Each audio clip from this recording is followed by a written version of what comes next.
Today what I'm going to discuss with you is exit strategies. When one buys a piece of property, they're basically going in the front door. When they sell a piece of property, they're basically going out the back door.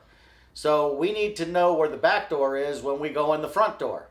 So those are called exit strategies. So I'm going to discuss 4 types of exit strategies with you today. There's a lot more exit strategies than this, but I'm just going to talk about 4 main ones. Okay, the first one I'm going to talk about right here is flippers. What are flippers? Flippers are properties that you either can fix up and sell immediately, or you don't even have to fix them up. Sometimes you can just buy them and resell them immediately for a higher price. That's what a flipper is. We also got long-term hold investments here.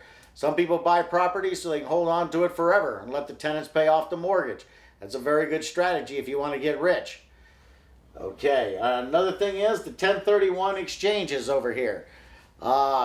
I did a whole seminar on 1031 exchanges, which I'm not going to do again today. I'm just going to touch on a few quick things to make the exchanges.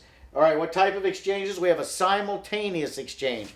What that means is you buy property A, or you sell property A and you buy property B and you close them at the exact same time, or concurrent closing. That is called a simultaneous exchange. We also have Starker exchanges. What is a Starker exchange? Well, that's a delayed exchange. So you sell property A, but you're not ready to close on property B. You might not even found property B yet. So you have to give the money to an intermediary who's an accommodator. And by giving the money to them, you don't take any money out. You don't give any boot for it. So that's a good way of doing it. It also has to have like kind. Okay, what is like kind? You have to have a piece of real estate for a piece of real estate. Doesn't mean a house for a house or an apartment building for an apartment building. You can exchange a house for an apartment building, no problem. It just has to be a like kind of exchange, which is real estate for real estate.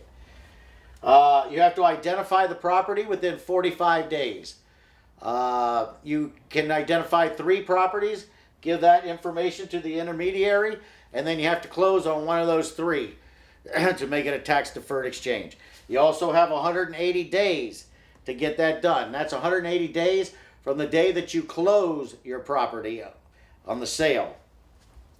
Okay, also have a reverse exchange. What is a reverse exchange? Well, you might be ready to buy property B before the sale of property A has come up.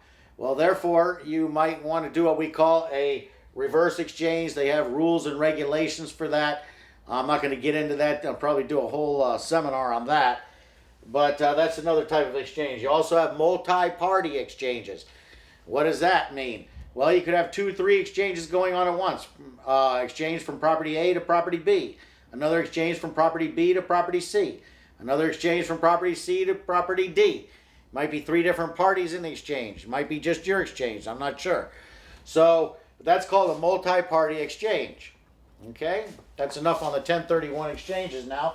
We're going to come over here to the condo conversions. Since we're talking about commercial properties and apartment buildings, we're going to discuss condos. You can have an office condo or you can have a residential condo. In this case, the owners of the condos hold title to the unit only. They don't hold title to the land at all, just the unit that you're in. Second thing is, you have to share title with the common areas. What are common areas? Oh, you got a roof, you got a swimming pool, you got hallways, you might have exterior buildings, the land. Those are all common areas. So you get title to common areas also, except for the land.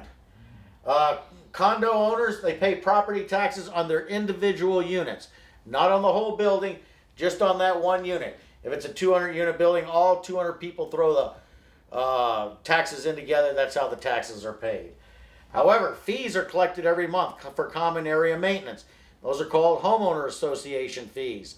And those all have to be paid every month. If you don't pay them, they can foreclose, even if you're making the payment on your mortgage. And then there's also a master policy insurer for the whole title of the property. You don't need an individual. You can get an individual insurance for your unit, but you don't have to have it because you're going to get insurance for the whole place anyway. Everybody gets insurance for that, and you have to throw a little money in. Okay, so those are the 4 areas today that I'm going to go over with on how to get out of the property, how to do the exit out the back door. If you need any more information, You can always go up to our youtube.com, hashtag Floyd Loans. Make sure you put the hashtag in there. That's very important. Facebook at Floyd Loans.